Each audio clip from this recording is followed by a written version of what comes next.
Hello friends, Lucent के GK revision में आप सबका स्वागत है।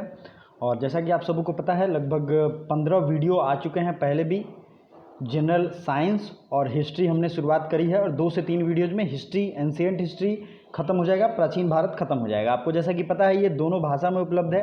पहले हम लोग हिंदी वर्जन देखते हैं, फिर उसके बाद उसका इंग्लिश स्वरूप भी देखते हैं।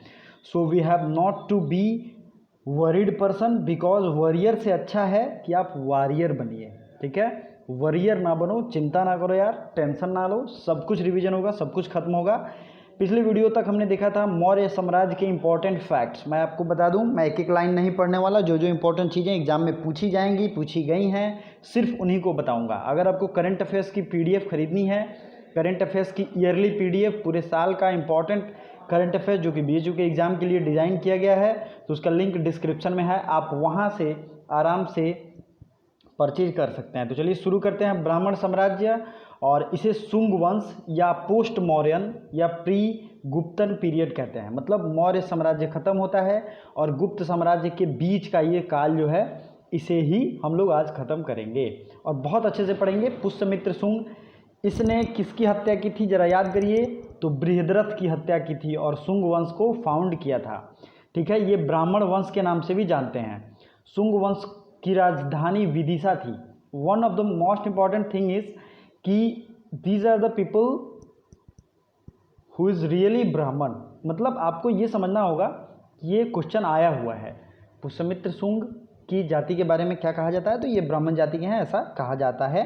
ये पूर्ण रूप से सच है। क्यों, अब आगे भी इसका रीजन मिलेगा। इंडो यूनानी शासक मिनेंडर को पुष्यमित्र शुंग ने पराजित किया। मिनेंडर जो था एक शासक था इंडो ग्रीक, ये आपको इंग्लिश में भी मिला होगा। इसको पुष्यमित्र शुंग ने पराजित किया। पुष्यमित्र शुंग ने 2 बार अश्वमेध यज्ञ किए और पतंजलि ने अश्वमेध यज्ञ कराए। अब ध्यान दीजिए, पतंजलि का नाम आप लोग बहुत सुनते होंगे। तो पतंजलि ने योग शास्त्र की शुरुआत की थी।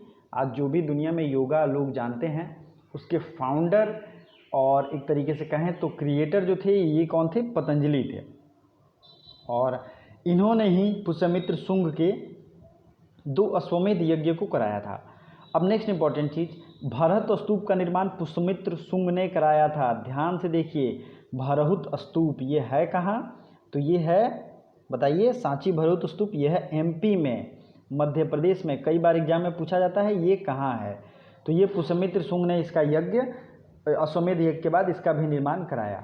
अब आते हैं, शुंग वंश का अंतिम शासक देवभूति था। देखिए, ये जो मैं चैप्टर आपको बता रहा हूँ, इसमें बहुत लिटिल फैक्ट्स हैं और रट्टा मार फैक्ट्स हैं। जो भी मैं अंडरलाइन कर रहा हूँ, उसको प्लीज़ अपने बुक में सामने अंडरलाइन करते चलो दोस्तों, क्योंकि सबसे अच्छा पढ़ने का तरीका है आप एक स्क्रीन पे देख रहे हो और उसे अपने बुक में अंडरलाइन करते चल रहे हो। जो भी ट्रिक मैं बताऊँगा उसे आप अंडरलाइन और याद, मोस्ट इम्पॉर्टेंट इधर साइड में लिखते चलोगे, MI। ओके, नेक्स्ट है, इसकी हत्या 73 ईस्वी पूर्व में वसुदेव ने कर दी और मगध की गद्दी पर कण्व वंश की स्थापना। तो कण्व वंश के स्थापक कौन थे? वसुदेव। एग्जाम में पूछा गया है। इसका अंतिम शासक देवभूति का हत्या करके। सीमुक ने 60 ईस्वी पूर्व में सुशर्मा की हत्या करके सातवाहन वंश की स्थापना की। अब देखिए, फिर शुंग के बाद कण्व आया, कण्व के बाद सातवाहन, और इसकी स्थापना की है सीमुक ने। देख रहे हैं, छोटे छोटे पॉइंट्स हैं। सातवाहन जो था, ये आंध्र शासकों ने अपनी राजधानी प्रतिष्ठान में स्थापित की। प्रतिष्ठान आंध्र प्रदेश के औरंगाबाद जिले में है। अब आते हैं, सातवाहन वंश के प्रमुख शासक थे सीमुक, सातकर्णी, गौतमीपुत्र सातकर्णी। आपसे डायरेक्ट क्वेश्चन ये पूछा गया है कि गौतमीपुत्र सातकर्णी किस वंश के थे, तो ये आप समझ गए होंगे, सातकर्णी लगा है मतलब सातवाहन वंश के थे। अगला है, सातकर्णी ने 2 अश्वमेध तथा 1 राजसूय यज्ञ, ये नहीं पूछा जाता है। ठीक है, अगला आपको इम्पॉर्टेंट फैक्ट मैं बता रहा हूँ, ब्राह्मण को भूमि अनुदान देने की प्रथा का आरंभ सातवाहन शासकों ने ही आरंभ किया। तो ये आपको याद रखना है। ठीक है, ये हो गया यहाँ पे। सातवाहनों की भाषा प्राकृत एवं लिपि ब्राह्मी थी। सातवाहनों का समाज जो था वो मातृ सत्तात्मक था। ये बहुत बार पूछा गया है। देखिए क्या है, आप यहाँ याद रखेंगे कि यहाँ सातकर्णी जो था ना, गौतमी पुत्र, तो गौतमी उनके माता का नाम था, इसलिए ये मातृ सत्तात्मक होता था, माता के नाम से ही सत्ता चलती थी। ठीक है, चलिए नेक्स्ट फैक्ट क्या है, सातवाहनों के महत्वपूर्ण स्थापत्य कृतियाँ आपको याद रखना है, कार्ले एवं चैत्य, अजंता एलोरा का गुफा, अमरावती कला का विकास। पूरे को अंडरलाइन कर दो, क्योंकि बहुत बार ये VVI लिख दो इधर साइड में बुक में, बहुत बार पूछा गया है और जोश से पढ़ो, ऐसे जोश से कि एग्जाम आपको क्रैक करना ही करना है। भारत के यवन राज्य, भारत पर आक्रमण करने वाले विदेशी आक्रमणकारियों का क्रम क्या है? यवन कौन थे? इंडो ग्रीक को कहते हैं यवन। यवन इन द सेंस कि जो इंडिया के नहीं थे, आप सीधे ये समझो, सिंपल लैंग्वेज में मैं पढ़ाता हूँ, बहुत ज़्यादा आपको टफ नहीं। यवन वो थे जो विदेशी थे, ठीक है। भारत पर आक्रमण करने वाले हिंद यूनानी, फिर आते हैं शक, फिर आते हैं पहलव और लास्ट में आते हैं कुषाण, ठीक है। सबको हम लोग धीरे धीरे पढ़ेंगे। सेल्यूकस निकेटर आपको पता होगा, सिकंदर का एक तरीके से सेनापति था और इसने पश्चिमी तथा मध्य एशिया मतलब वेस्टर्न और सेंट्रल एशिया के विशाल साम्राज्य को इसके उत्तराधिकारी एंटीओकस प्रथम ने अक्षुण्ण बनाए रखा, मतलब अनडिस्टर्ब्ड होता है एंटीओकस फर्स्ट का, ठीक है। इसके बाद हम लोग इंग्लिश वर्जन भी अभी देखेंगे, आपको परेशान नहीं होना है इंग्लिश वालों को। तो एंटीओकस द्वितीय के शासनकाल में विद्रोह के फलस्वरूप प्रांत स्वतंत्र हो गए। देखिए ये है बोल बच्चन और ये है कहानी। तो कहानी आपको नहीं याद करना है, आपको याद करना है कि सबसे पहला आक्रमण किसने किया था। तो भारत पर सबसे पहले आक्रमण बैक्टीरिया के शासक डिमेट्रियस ने किया। अब कब किया है ये भी देख सकते हैं आप, 190 ईस्वी पूर्व में भारत पर आक्रमण कर अफगानिस्तान, सिंध, पंजाब के बहुत बड़े भाग पर अधिकार कर लिया, ठीक है। इसको अपनी राजधानी बनाई, इसे हिंद यूनानी या बैक्टीरिया कहा। अब बैक्टीरिया के शासक डिमेट्रियस ने आक्रमण किया और इसे बैक्टीरियाई एरिया के अंतर्गत ला दिया। जाहिर है वो आक्रमण करेंगे तो अपना ही नाम देंगे। फिर हिंद यूनानी शासकों में सबसे विख्यात मिनेंडर होता है, जिसको किसने हराया था? अभी मैंने बताया था, अभी कमेंट बॉक्स में कमेंट करिए जरा, मैं देखूं आप लोग कितने ध्यान से पढ़ रहे हैं। तो विख्यात शासक जो मिनेंडर था, इसकी राजधानी साकल थी, सियालकोट, यह भी पाकिस्तान में है, जो कि शिक्षा का प्रमुख केंद्र था। मिनेंडर ने नागसेन, जिनका एक और नाम है नागार्जुन, से बौद्ध धर्म की दीक्षा ली, ठीक है। और मिनेंडर के प्रश्न एवं नागसेन द्वारा दिए गए उत्तर को मिलिंद पन्हों में या मिलिंद के प्रश्न में संकलित किया गया है। मोस्ट इंपॉर्टेंट और वीवीआई है ये, ठीक है। मिलिंद के प्रश्न में इसको संकलित किया गया है, ओके। तो आपको ये ध्यान रखना है। चलिए आगे देखते हैं। अगला क्वेश्चन जो है वो, हिंद यूनानी भारत के पहले शासक हुए जिनके जारी किए सिक्कों के बारे में निश्चित रूप से कहा जाता है कि वो सिक्के किन किन राजाओं के हैं। दरअसल इन्होंने गोल्ड कॉइन, सिल्वर कॉइन, सब कॉइन जारी किया, बहुत अच्छे क्वालिटी में। भारत में सबसे पहले हिंद यूनानी नहीं सोने के सिक्के जारी किए, बहुत बार पूछे गए हैं, ये आपको याद रखने हैं, ठीक है। तो अब आते हैं शक को पढ़ेंगे हम लोग। सबसे पहले शक, आपको शक संवत के बारे में पता है, जो 78 ईस्वी पूर्व में चालू किया गया था, सबके बारे में यहाँ डिटेल में मिलेगा। देखिए ये जो है ऊपर की कहानियाँ, इनसे सवाल नहीं पूछे जाते हैं, ठीक है। 58 ईस्वी में उज्जैन में एक स्थानीय राजा ने शकों को पराजित करके बाहर खदेड़ दिया और विक्रमादित्य की उपाधि धारण की। ये गुप्त वंश का शासक था, ये आपको आगे भी गुप्त वंश में मिलेगा। स्कंद गुप्त। शकों पर विजय के उपलक्ष्य में 58 ईस्वी पूर्व में एक नया संवत विक्रम संवत के नाम से आरंभ हुआ। दरअसल ये 58 नहीं है, ये 78 है, आपको ये ध्यान रखना चाहिए, ठीक है। नो 78 जो है ये शक संवत है और ये 58 ये सही है, ये विक्रम संवत है। देखिए कई तरह के संवत या एरा शुरू होते हैं। अब आपको कैसे याद रखना है, ये बहुत ही ज़्यादा इजी है। एक बात ध्यान रखना है कि विक्रम संवत, चूँकि विक्रम ने हराया था इसलिए ये संवत शुरू किया 50 AD में, 50 BC में। कंफ्यूज नहीं होना है, मैं थोड़ा आपको बताने में जल्दी में ये हो जा रहा है, ठीक है। 50 BC, 58 BC, ठीक है। अब आते हैं नेक्स्ट इंपॉर्टेंट चीज, गुप्त सम्राट चंद्रगुप्त द्वितीय सबसे अधिक विख्यात विक्रमादित्य था। शकों की अन्य शाखाओं की तुलना में दक्षिण भारत में एक शाखा थी, लगभग 4 शताब्दी तक ये शासन करते हैं। गुजरात में भी ये लोग कुछ लोग थे। शकों का सबसे प्रभावशाली शासक प्रतापी शासक रुद्रदामन था, जिसका शासन 130 से 150 गुजरात के बड़े भाग पर था। इसने काठियावाड़ के अर्धशुष्क सुदर्शन झील का फिर से जीर्णोद्धार कराया था, मतलब अच्छे से मरम्मत कराई और फिर से वो अच्छे से काम करने लगा। तो ये बहुत बार पूछा गया, प्लीज़ VVI लिख लीजिए यहाँ पे, ठीक है। रुद्रदामन संस्कृत का बड़ा प्रेमी था। उसने सबसे पहले विशुद्ध संस्कृत भाषा में लंबा अभिलेख गिरनार अभिलेख में ही जारी किया। अब ये गिरनार जो था ना, यही अभिलेख था जूनागढ़ जो ये जीर्णोद्धार जो उन्होंने सुदर्शन झील कराया है, उसी पे ये अभिलेख उन्होंने लिखवाया है। प्राकृत भाषा में है। भारत में शक राजा अपने को क्षत्रप कहते थे, ठीक है। अब आते हैं कुषाण। पहलव के बाद कुषाण आए, जो कि यूची और तोखरी भी कहलाते थे। यूची नामक एक कबीला 5 कुलों में बटा था। ये सब नहीं पूछा जाता है। कुषाण वंश के संस्थापक याद रखना है आपको, कुजुल कडफिसेस। इस वंश का सबसे प्रतापी राजा कनिष्क था, जिसने 78 ईस्वी में शक संवत चलाया। ये आपको याद रखना है, 78 AD है और उधर क्या था 58 BC था, विक्रम संवत। दोनों आप अगर आप कैलेंडर खरीदते होंगे तो दोनों नोट किया रहता है। बौद्ध धर्म की चौथी संगीति कनिष्क के शासनकाल में कुंडल वन में ही संपन्न हुआ। कनिष्क बौद्ध धर्म के महायान संप्रदाय का अनुयायी था। ये मोस्ट इंपॉर्टेंट फैक्ट है, बहुत बार पूछे गए हैं। ठीक है, तो आइए इंग्लिश में अब देखते हैं इस चीज़ को। हिंदी वाले रिपीट होगा, उनका रिवीजन होगा, तो घबराइएगा नहीं। देखिए, अब यहाँ मैंने कहा था पोस्ट मौर्य या प्री गुप्ता, गुप्ता से पहले और मौर्यों के बाद का ये फेज़ है, और ये फेज शुरू होता है सुंग वंश से। मैंने जैसा कि बताया था, पुष्यमित्र सुंग ने ये उनके बृहद्रथ की हत्या कर दी थी 185 BC में। फिर ये सुंग वंश की स्थापना करते हैं। ये एक Pushyamitra was a staunch adherent of orthodox Hinduism, however the great Buddhist stupa at Bharhut was built during the reign of Sungas. ठीक है, तो नेक्स्ट पॉइंट इज, ये मैंने बताया है कि भरहुत के स्तूप जो है सुंग वंश में बनाया गया। Pushyamitra was succeeded by his son Agnimitra and the hero of Kalidas drama Malavikagnimitra. देखिए, इंग्लिश पढ़ने से आपको क्या फ़ायदा होगा, अगर हिंदी वाले भी हैं तो सुन लें।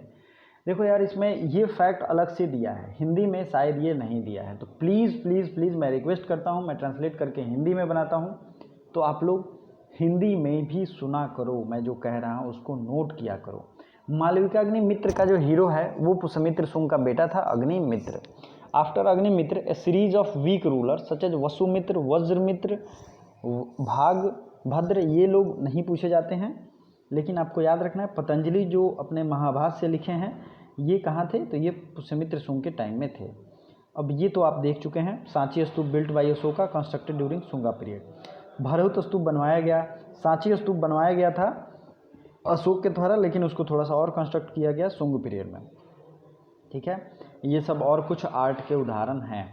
अब आते हैं कण्व डायनेस्टी। कण्व आपने देखा है, देवभूति ने इसकी देवभूति जो था last ruler of Sunga dynasty was murdered by his minister Vasudeva और founded the Kanva dynasty.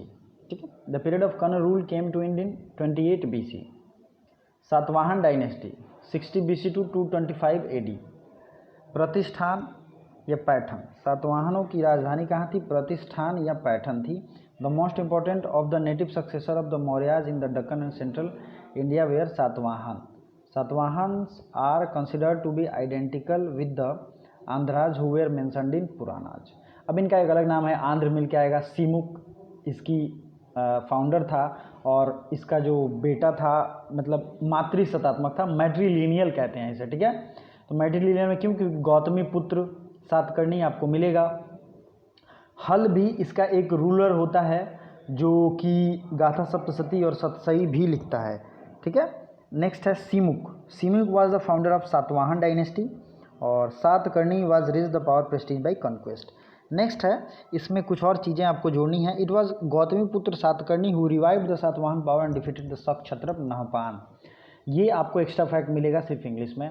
Nahapana को हराया था किसने, गौतमी पुत्र सातकर्णी ने। He was the greatest Satavahana ruler 23rd Satavahana ruler. Next है वशिष्ठी पुत्र श्री सातकर्णी। इनके बारे में कुछ काम है, आप देख सकते हैं, इनके वर्क हैं। दरअसल इन्होंने किसके डिफीट किया, क्या क्या कन्क्वेस्ट किए, ये सब चीज़ें हैं। Pulumavi third the 30th ruler was the last Satavahana ruler. Next important facts आपको याद रखने हैं कि under the Satavahana many chaityas worship hall, it's a Buddhist worship hall and viharas monasteries were cut out from the rocky mainly in the north west Deccan. ठीक है, जिसमें Nashik, Karle, Kanheri, these are the founded और created in the period of Satavahanas. Okay, next the official language of Satavahanas was Prakrit. I was also mentioned in the Hindi part. Okay, the Satvahana issued their coins in lead, mainly copper, bronze and porcine. Next है चेदी वंश of Kalinga. अब देखिए यहाँ ये जो था चेदी वंश क्या उधर था, नहीं था, तो इसलिए मैं कह रहा हूँ कि आप इंग्लिश पढ़ा करो। The history of Kalinga after the death of Ashoka is founded in obscurity. The new dynasty known as Chedi was founded in 1th century BC। ये एक कहानी है। Our information about this dynasty derived from the Hathi Gumpha inscription near Bhubaneswar, Odisha by Kharvel, 3rd ruler of dynasty. तो इसका third ruler था हाथी गुम्फा अभिलेख, उसने लिखवाया था, उसी से पता चलता है। अब आते हैं फॉरेन सक्सेसर। इसी में मैंने इंडो ग्रीक्स की बात की थी। Now I am reading in English. Indo Greeks, Bactrian Greeks were the first foreign rulers north western India in post Mauryan period. The most famous is Milind and Milind Panho, question of Milind. आप ये सब आप हिंदी में पढ़ चुके हैं, ये जरूर आप रिवीजन करिए। एक चीज़ मैं चाहता हूँ, मैं डेली अगर इसका नेक्स्ट चैप्टर पढ़ा रहा हूँ तो आप लोग प्लीज़ पहले से पढ़ के रखो, ताकि मैं रिवीजन फास्ट कराऊँ तो आपको दिमाग में सेट हो, ठीक है। He introduce the Hellenistic Greek approach giving rise to Gandhara school in the north western India. North western India में इन्होंने हेलेनिस्टिक ग्रीक आर्ट का शुरुआत किया।